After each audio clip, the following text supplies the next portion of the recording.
নমস্কার, আমি সঞ্জীব আর আপনারা দেখছেন আমারই চ্যানেল। আজকে একটা খুব সুন্দর অর্গানিক এনপিকে হাই পাওয়ার কিভাবে তৈরি করবেন, কখন ব্যবহার করবেন, কী গাছে ব্যবহার করবেন, জাস্ট সেই পদ্ধতিটাই আপনাদের সামনে তুলে ধরবো। এখনই তৈরি করতে হবে এবং গাছেও প্রয়োগ করতে হবে। তাহলে কিন্তু এই যে জিনিসগুলো দেখছেন, এই রকম সাইজ যদি আপনার বাগানে ফলে থাকে, এই রকম সাইজ যদি আপনার বাগানে, অর্থাৎ এটা কি বুঝতে পারছেন তো, বাতাবি লেবু নয় কিন্তু, এটা কিন্তু মুসাম্বি লেবু। তাহলে এইরকম মুসাম্বি লেবু ঠিক জাস্ট এইরকম সাইজ এবং এইরকম সাইজের বাতাবি লেবু গাছ ভর্তি একদম কিন্তু থাকবে থরে থরে। তাই এই মুহূর্তে আর শুধু নয়, দেখুন কামরাঙা, এই যে কামরাঙা গুনে পারবেন তো, দেখুন অজস্র কামরাঙা, একদম গুনে শেষ করা যাবে না। তাহলে এই যে খাবার এখনই আপনাকে তৈরি করতে হবে, সেই খাবারটা কি এবং সেই খাবারটাকে কি কি দিয়ে তৈরি করবেন। গাছের হরলিক্স বানিয়েছিলাম, গাছে প্রয়োগ করেছিলাম, দেখিয়েছিলাম, জানেন গাছের হরলিক্সের গুণাগুণ সম্পর্কে। এবার আরেকটা এনপিকে, অর্গানিক এনপিকে, যেটা বাড়িতে আপনি বানাবেন এবং লেবু গাছে অজস্র ফুল আনতে এইটা কিন্তু বিশেষ কার্যকরী। কারণ লেবু গাছের ক্ষেত্রে দরকার বিশেষভাবে পটাশিয়াম এবং ফসফরাস। নাইট্রোজেন দরকার আছে, সেটা কিন্তু ওদের তুলনায় কম মাত্রায়। তাই দরকার আমার ফসফরাস অধিক মাত্রায় এবং দরকার পটাশিয়ামের অধিক মাত্রায়।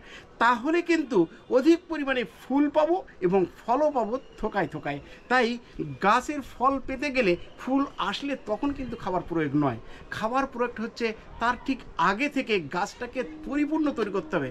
একটা শিশু যখন জন্মগ্রহণ করে, তার মায়ের গর্ভে যখন থাকে, তখন মাকে যদি পরিপুষ্টভাবে খাবার দেওয়া যায়, তাহলে কিন্তু সেই সন্তানটা কিন্তু সঠিকভাবে কিন্তু জন্মগ্রহণ করতে পারে এবং হৃষ্টপুষ্ট সুস্থ স্বাভাবিক একটা সন্তান কিন্তু আসতে পারে মায়ের কাছ থেকে। ঠিক তেমনই আমাদের গাছের কিন্তু সেই যত্নটা আমাদের কিন্তু প্রথম থেকেই কিন্তু করতে হবে। দেখুন এখানে কয়েকটা জিনিস আমি মাত্র নিয়েছি। এই খাবারটাকে কিন্তু তৈরি করতে হবে, যেটা হচ্ছে হাই পাওয়ার এনপিকে আপনাদের একটা খাবার কিন্তু তৈরি করছি। এখানে রয়েছে এইরকম গোবর সার। জাস্ট দেখুন গোবর সারের কালারটা কি তৈরি হয়েছে, দেখুন এই যে গোবর সারটা, অর্থাৎ জল ঝরানো গোবর সার।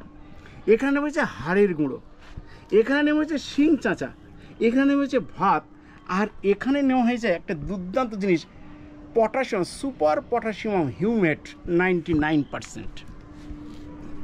এইগুলোকে আপনাকে তৈরি করতে হবে।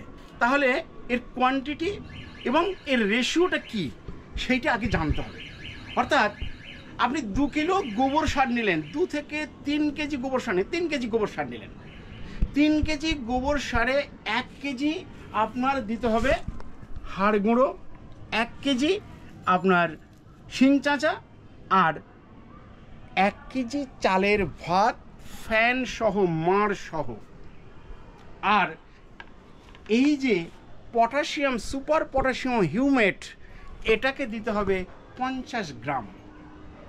তাহলে এই যে রেশিও, অর্থাৎ 3 কেজি 3:1:1:1, এই রেশিও এবং 50 গ্রাম, এই রেশিওতে আপনি জিনিসটাকে তৈরি করুন।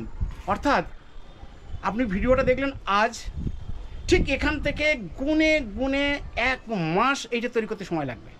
অর্থাৎ অক্টোবরের, সেপ্টেম্বরের যদি 5 তারিখে বা 6 তারিখে ভিডিওটাকে আপনি দেখেন, তাহলে সেপ্টেম্বর অক্টোবরের 5 থেকে 10 তারিখের মধ্যে ঠিক খাবারটাকে গাছে প্রয়োগ করবেন।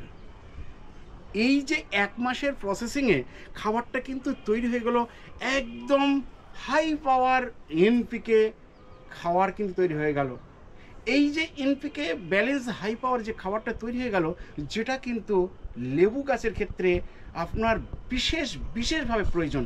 এটাকে কিন্তু আম গাছের ক্ষেত্রেও কিন্তু প্রয়োগ করতে পারেন। অর্থাৎ ফলন আসবে, ফুল আসবে কবে এটা আমরা জানি, অর্থাৎ ডিসেম্বর, জানুয়ারি, ফেব্রুয়ারি থেকে কিন্তু গাছের কিন্তু বার্ডিং শুরু হয়ে যায়। তাহলে এর আগে যদি গাছটাকে হৃষ্টপুষ্ট না তৈরি করতে পারি, তাহলে কিন্তু পর্যাপ্ত পরিমাণে ফুল আমরা পাবো না। শুধু ফুল পেলে হবে না, এবং ফলটাও কিন্তু পর্যাপ্ত ধরে রাখতে হবে। এই ধরে রাখার ক্ষেত্রে দুটো কাজ, একটা হচ্ছে পটাশিয়ামের সোর্স, একটা হচ্ছে ফসফরাসের সোর্স। এই দুটো জিনিস কিন্তু আপনাকে বিশেষভাবে এসেনশিয়াল, যেটা কিন্তু গাছের ক্ষেত্রে দরকার। তাই এই খাবারটাকে বাড়িতে নিজেরাই বানিয়ে ফেলুন, নিজেরাই তৈরি করুন বাড়িতে। এবার এইটা বানানোর সময় কিন্তু শুকনো নয়, ড্রাই নয়, এই যেটা দিলেন একটা ড্রামে দিলেন, আপনার কতগুলো গাছ সেই পরিমাণে আপনি তৈরি করে নিলেন, জল দিয়ে রেখে দিলেন, মালটাকে তৈরি হয়ে গেল। মাঝে মাঝে কিন্তু একটু ঘেঁটে দিয়ে দিলেন, অর্থাৎ একটা দুর্গন্ধ, একটা স্মেল যেটা ছড়িয়ে যাবে, সেটা কিন্তু আপনিও হয়তো অনেক সময় সহ্য করতে পারবেন না। কিন্তু আমরা যারা চাষ করি, বাগান যারা আমরা খাদ্য তৈরি করি, আমাদের কাছে কিন্তু গাছের জন্যে এটা কিন্তু আমাদের কাছে কিছুই নয়। তাই আমরা কিন্তু এটাকে তৈরি করব অনায়াসেই, এবং এটা মাঝে মাঝে ঘেঁটে দেবো। একটা মাস ধরে এই গাছটাকে তৈরি হবে। বেশি পরিমাণে তৈরি করে নিন, গাছে যতটুকু দেওয়ার ততটুকু ঠিক। আমি যখন দেবো গাছে, আমি তৈরি করছি, আপনাকে দেখাবো যে এই খাবারটা, এই এনপিকে হাই পাওয়ার আপনাকে তৈরি করে দেখালাম, গাছে প্রয়োগ করছি, এবং গাছে প্রয়োগ করবো যেদিন, সেদিন আপনারাও সেই ভিডিওটাকে দেখবেন। কতটা পরিমাণে এক একটা গাছ কেমন টবে কতটা প্রয়োগ করছি, সেটাও কিন্তু আপনারা লক্ষ্য রাখবেন। ঠিক সেই অনুপাতে আপনারা কিন্তু গাছে প্রয়োগ করবেন। তারপরে দেখবেন গাছে অজস্র পরিমাণে ফুল, এবং ফুল থেকে ফল, এটা কিন্তু আপনারা পাবেন। তাই আর দেরি নয়, এখনই এই কাজটাকে ভিডিও দেখার সাথে সাথে আপনারা কিন্তু কাজটা করে ফেলবেন। এই রকম ধরনের ছোট্ট ছোট্ট ইনফরমেশান পেতে গেলে আমার চ্যানেল সঞ্জীবদাকে অবশ্যই জানেন, চেনেন। যারা এখনও পর্যন্ত নতুন আমার ভিডিও দেখছেন বা চ্যানেল দেখছেন, সাবস্ক্রাইব করে লাইক করে পাশে থাকার চেষ্টা করুন, তাহলে আমার উৎসাহ আরও বেড়ে যাবে, এবং নতুন নতুন জিনিস কিন্তু আপনাদের সামনে তুলে ধরতে পারবো। এরপরে কিন্তু আসছে আরও বেশ কিছু নতুন জিনিস, যেগুলো তাক লেগে যাবে বাগান করতে গিয়ে। কি অসাধারণ জিনিসগুলো তৈরি করব এবং দেখাবো এবং প্রয়োগ করব, দেখলেই বুঝতে পারবেন যে কি অসাধারণ জিনিস আমরা তৈরি করতে পারি এবং গাছে প্রয়োগ করতে পারি। একদম জৈবিক, ফুললি জৈবিক এবং অর্গানিক, যেটাকে আমরা বলছি, সেই অর্গানিক, 100% অর্গানিক আমরা কিন্তু ব্যবহার করব। আমরা ফসল তুলব, আনন্দ করব, সবাইকে বিলাবো, খাবো, ব্যাস, আর কিছু নয়। সুস্থ থাকুন, ভালো থাকুন, চ্যানেলের সাথে থাকুন। এখানেই শেষ করছি।